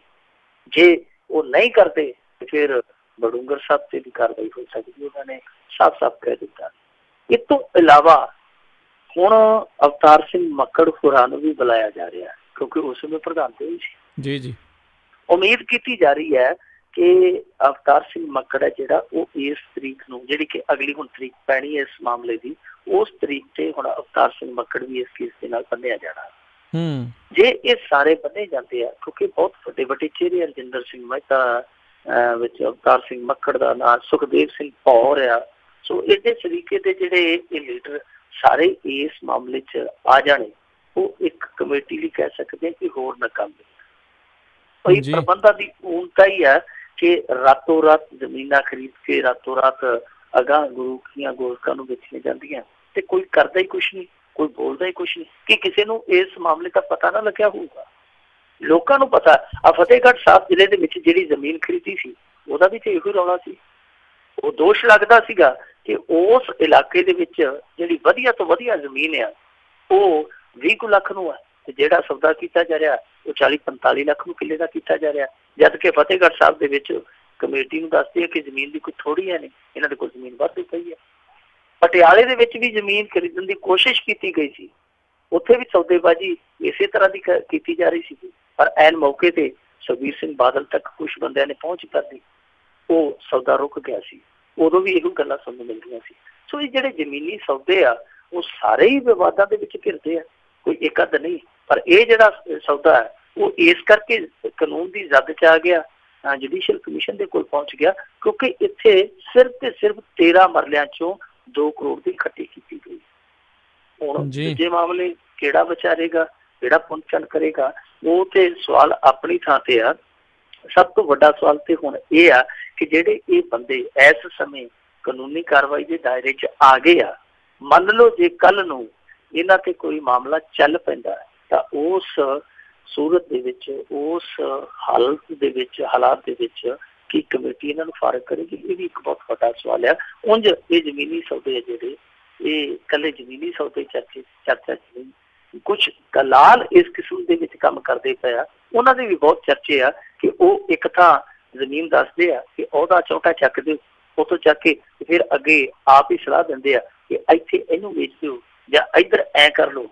ਉਹ ਦਲਾਲ ਵੀ ਦੱਸਦੇ ਆ ਕਿ ਮੋਟੀ ਮਲਾਈ ਛਕਦੇ ਰਹੇ ਇਹਨਾਂ ਸੌਦਿਆਂ 'ਚ। ਜੀ ਜੀ, ਪੱਕੀ ਗੱਲ ਹੈ ਜੀ। ਤੇ ਮਿੰਟੂ ਗੁਰਸੇਵਕ ਜੀ, ਅਗਲੀ ਗੱਲ ਕਰੀਏ, ਕਬੱਡੀ ਵਿਸ਼ਵ ਕੱਪ ਦੇ ਜੇਤੂਆਂ ਨੂੰ ਹਾਲੇ ਤੱਕ ਨਸੀਬ ਨਹੀਂ ਹੋਇਆ ਇਨਾਮ।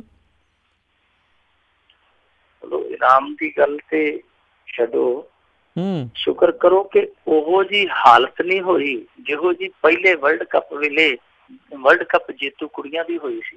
ਉਹਨਾਂ ਕੋਲ ਤੇ ਘਰ ਜਾਣ ਜੋਗਾ ਕਿਰਾਇਆ ਵੀ ਨਹੀਂ ਸੀ ਰਿਹਾ, ਕੋਈ ਸਵਾਰੀ ਵੀ ਨਹੀਂ ਸੀ, ਤੇ ਉਹਦੇ ਆਟੋ ਤੇ ਚੜ੍ਹ ਕੇ ਗਈਆਂ ਸਨ। ਉਹ ਯਾਦ ਹੈ ਨਾ ਤੁਹਾਨੂੰ ਤਸਵੀਰਾਂ ਵਰਲਡ ਕੱਪ ਦੀਆਂ, ਕਿ ਵਰਲਡ ਕੱਪ ਚੁੱਕਿਆ ਹੋਇਆ ਸੀ ਕੁੜੀਆਂ ਨੇ ਤੇ ਸੜਕ ਦੇ ਕਿਨਾਰੇ ਆਟੋ ਵਾਲਿਆਂ ਨੂੰ ਹੱਥ ਮਾਰਨ ਡਈਆਂ ਸਨ। ਇਹ ਖੈਰ ਸੱਲਾ ਕਿ ਐਤਕੀ ਕਿਰਾਇਆ ਭਾੜਾ ਤੇ ਇਹਨਾਂ ਨੇ ਚਲ ਦਿੱਤਾ ਹੋਣਾ, ਪਰ ਇਹ ਵੈਸੇ ਸ਼ਰਮਨਾਕ ਗੱਲ ਆ। ਦੇਖੋ ਜਿਹੜਾ ਇਹ ਵਰਲਡ ਕੱਪ ਹੋਇਆ, ਆਖਰੀ ਵਰਲਡ ਕੱਪ, ਆਖਰੀ ਮੈਂ ਇਸ ਕਰਕੇ ਕਹਿ ਰਿਹਾ ਕਿਉਂਕਿ ਕੈਪਟਨ ਅਮਰਿੰਦਰ ਸਿੰਘ ਨੇ ਹੁਣ ਇਹੋ ਜਿਹਾ ਵਰਲਡ ਕੱਪ ਕਰਾਉਣਾ ਨਹੀਂ, ਕਿਉਂਕਿ ਸੁਖਬੀਰ ਸਿੰਘ ਬਾਦਲ ਦਾ ਉਹ ਸੁਫਨਮਾਈ ਪ੍ਰੋਜੈਕਟ ਸੀਗਾ। ਸੁਖਬੀਰ ਸਿੰਘ ਬਾਦਲ ਦੇ ਪ੍ਰੋਜੈਕਟ ਇਹਨਾਂ ਨੇ ਜਲਬਾਜ਼ ਸੜਕੇ ਬੰਦ ਕਰ ਦਿੱਤੇ, ਇਹ ਕਿੱਥੇ ਚੱਲਣਾ ਹੋ। ਸੋ ਇਹ ਜਿਹੜਾ ਵਰਲਡ ਕੱਪ ਸੀ ਉਹ 9 ਮਹੀਨੇ ਪਹਿਲਾਂ ਹੋਇਆ ਰਾਜਸਥਾਨ ਵਿੱਚ ਜੀ। ਤੁਸੀਂ ਆਪ ਅੰਦਾਜ਼ਾ ਲਾ ਲਓ, 9 ਮਹੀਨੇ ਪਹਿਲਾਂ ਜਿਹੜਾ ਵਰਲਡ ਕੱਪ ਹੋਇਆ, ਇਹਦੇ ਜੇਤੂ ਖਿਡਾਰੀਆਂ ਨੂੰ ਹੁਣ ਤੱਕ ਇਨਾਮ ਨਹੀਂ ਤਕਸੀਮ ਕੀਤੇ।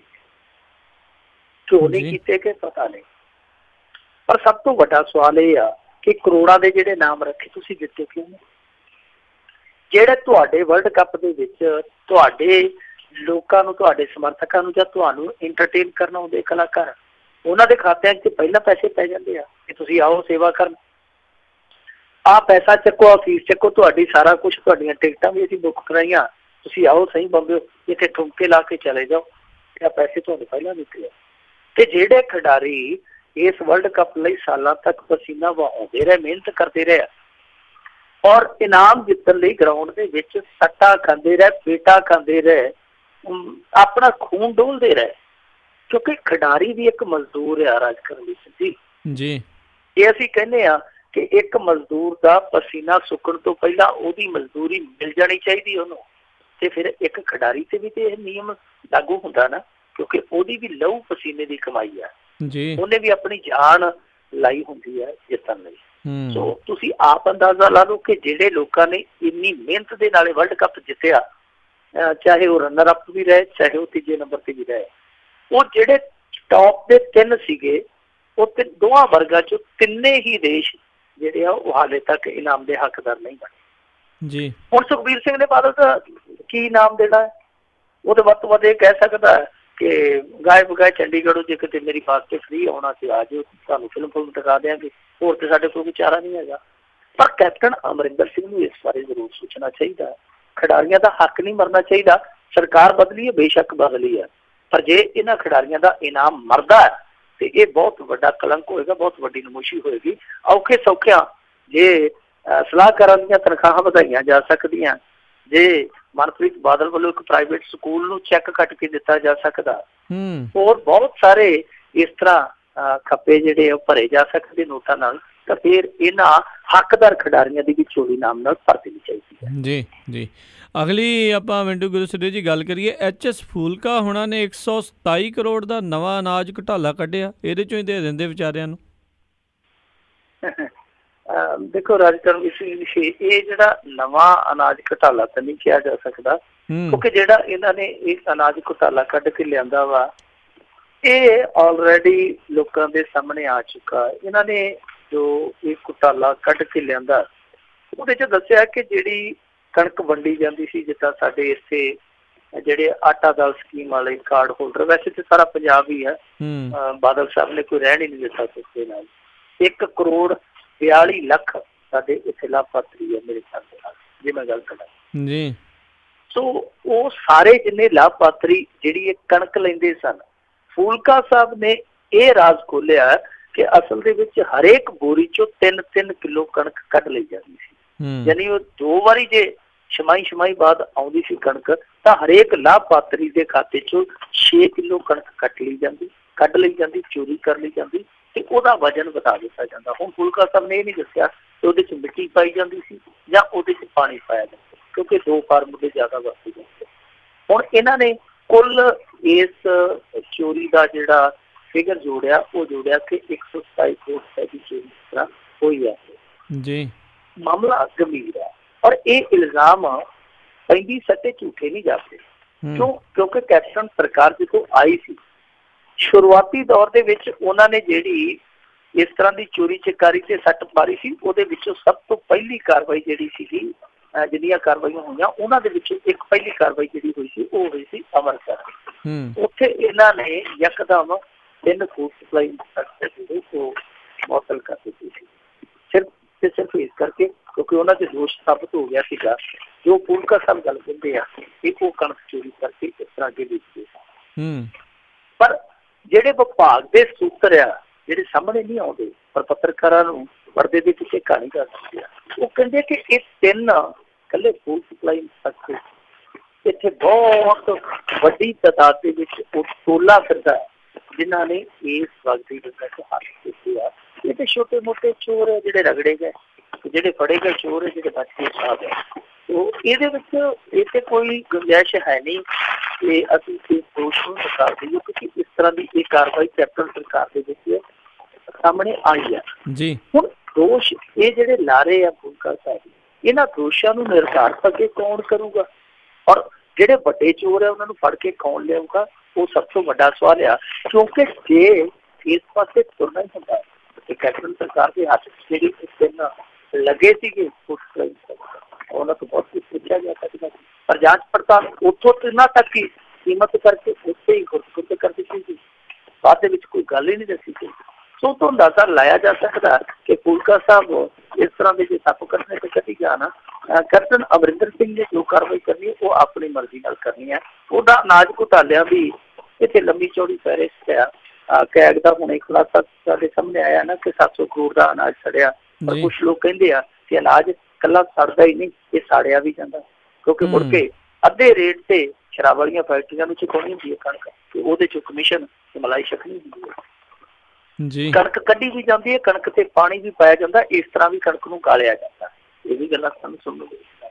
ਹੁਣ ਸਭ ਤੋਂ ਵੱਡੀ ਗੱਲ ਤੇ ਇਹੋ ਹੀ ਹੈ ਨਾ ਕਿ ਦੇਖੋ ਕਾਂਗਰਸ ਨੇ 12,000 ਕਰੋੜ ਦੇ ਅਨਾਜ ਘੁਟਾਲੇ ਦਾ ਬੜਾ ਰੌਲਾ ਪਾਇਆ ਸੀ, ਮੁੜ ਕੇ 31,000 ਤੱਕ ਚਲੇ ਗਏ। ਉਦੋਂ ਇਹਨਾਂ ਨੇ ਮੋਟਰਸਾਈਕਲ ਉਹ ਲੱਭ ਲਿਆਂਦਾ ਸੀ ਜਿਹਦੇ ਬਾਰੇ ਕਿਹਾ ਗਿਆ ਸੀਗਾ ਕਿ ਇਹ ਉਹ ਮੋਟਰਸਾਈਕਲ ਹੈ ਕਰਮਾਂ ਵਾਲਾ ਜਿਹੜਾ ਟਨਾਂ ਦੇ ਟਨ ਕਣਕ ਲੈ ਕੇ ਇੱਕੋ ਵਾਰੀ 'ਚ ਦਾਣਾ ਮੰਡੀ ਤੋਂ ਅੱਗੇ ਗੋਦਾਮਾਂ ਤੱਕ ਜਾਂਦਾ ਸੀਗਾ। ਜੇ ਇਹ ਉਹ ਮੋਟਰਸਾਈਕਲ ਉੱਥੋਂ ਲੱਭ ਕੇ ਤੇ ਉੱਤੇ ਸੁਨੀਲ ਜਾਖੜ, ਰਵਨੀਤ ਬਿੱਟੂ ਔਰ ਇਹ ਸਾਰੇ ਉੱਤੇ ਬਹਿ ਕੇ ਅਸੈਂਬਲੀ 'ਚ ਆ ਸਕਦੇ, ਮੋਟਰਸਾਈਕਲ ਲੱਭ ਸਕਦੇ ਆ। ਤੇ ਜਿਨ੍ਹਾਂ ਲੋਕਾਂ ਦਾ ਮੋਟਰਸਾਈਕਲ ਸੀ ਜਾਂ ਜਿਨ੍ਹਾਂ ਲੋਕਾਂ ਨੇ ਮੋਟਰਸਾਈਕਲ ਤਿਆਰ ਕੀਤਾ ਉਹ ਕਿਤੇ ਪਤਾਲ 'ਚ ਚਲੇ ਗਏ ਸਨ, ਉਹ ਵੀ ਫੜੇ ਜਾ ਸਕਦੇ ਸੀ ਜਦੋਂ ਸੱਤਾ 'ਚ ਆ ਗਿਆ। ਹਾਂ ਲੋੜ ਹੈ ਫਿਰ ਉਹ ਵੀ ਗੱਲ ਇੱਛਾ ਸ਼ਕਤੀ, ਉਹ ਇੱਛਾ ਸ਼ਕਤੀ ਕਦੋਂ ਜਾਗੇਗੀ, ਕਦੋਂ ਪੁੱਟੇਗੀ ਇਹਨਾਂ ਦੇ ਅੰਦਰੋਂ, ਉਹ ਸਮਾਂ ਦੱਸੇਗਾ। ਪਰ ਅਨਾਜ ਘੁਟਾਲੇ ਵਾਲੀ ਇਹ ਜਿਹੜੀ ਵੰਨਗੀ ਅੱਜ ਪੁਰਖਾ ਸਾਹਿਬ ਨੇ ਕੱਢੀ ਹੈ, ਉਹ ਵੰਨਗੀ ਅੱਗੇ ਲੋਕ ਦੇਖ ਵੀ ਚੁੱਕੇ ਆ, ਸੁਣ ਵੀ ਚੁੱਕੇ ਆ। ਪਰ ਅਫਸੋਸ ਦੀ ਗੱਲ ਹੈ ਕਿ ਕਦੇ ਉਹਨਾਂ ਨੂੰ ਕਾਰਵਾਈ ਸੁਣਾਈ ਨਹੀਂ ਦਿੱਤੀ ਕਿ ਫਲਾਣੀ ਥਾਂ ਤੇ ਆਹ ਕਾਰਵਾਈ ਪਾਈ ਗਈ ਹੈ। ਜੀ ਜੀ ਜੀ। ਅਤੇ ਮਿੰਟੂ ਗੁਰਸੇਰੀਆ ਜੀ ਬਹੁਤ ਬਹੁਤ ਤੁਹਾਡਾ ਧੰਨਵਾਦ, ਤੁਸੀਂ ਸਾਡੇ ਨਾਲ ਜੁੜੇ, ਇਹਨਾਂ ਖਬਰਾਂ ਬਾਰੇ ਸਾਨੂੰ ਵਿਸਤਾਰ 'ਚ ਜਾਣਕਾਰੀਆਂ ਦਿੱਤੀਆਂ। ਅਗਲੀ ਵਾਰ ਤੱਕ ਲਈ ਤੁਹਾਡਾ ਬਹੁਤ ਬਹੁਤ ਧੰਨਵਾਦ, ਬਹੁਤ ਮਿਹਰਬਾਨੀ। ਸਤਿ ਸ਼੍ਰੀ ਅਕਾਲ। ਅਤੇ ਸਰੋਤਿਓ ਇੱਥੇ ਹੀ ਸਾਡਾ ਅੱਜ ਦਾ ਪ੍ਰੋਗਰਾਮ ਸਮਾਪਤ ਹੈ। ਮਿਲਾਂਗੇ ਅਗਲੇ ਬੁਲੇਟਿਨ ਦੇ ਵਿੱਚ। ਉਦੋਂ ਤੱਕ ਲਈ ਤੁਹਾਨੂੰ ਸਾਰਿਆਂ ਨੂੰ ਬਹੁਤ ਪਿਆਰ ਸਤਿਕਾਰ ਸਾਹਿਬ ਦੋਨੋਂ ਜੋੜ ਕੇ ਨਿੱਘੀ ਜਿਹੀ ਸਤਿ ਸ਼੍ਰੀ ਅਕਾਲ। ਜਿਉਂਦੇ ਵਾਸਤੇ ਰਹੋ, ਹੱਸਦੇ ਖੇਲਦੇ ਰਹੋ ਅਤੇ ਸੁਣਦੇ ਰਹੋ ਜੀ ਪੰਜਾਬੀ ਰੇਡੀਓ USA।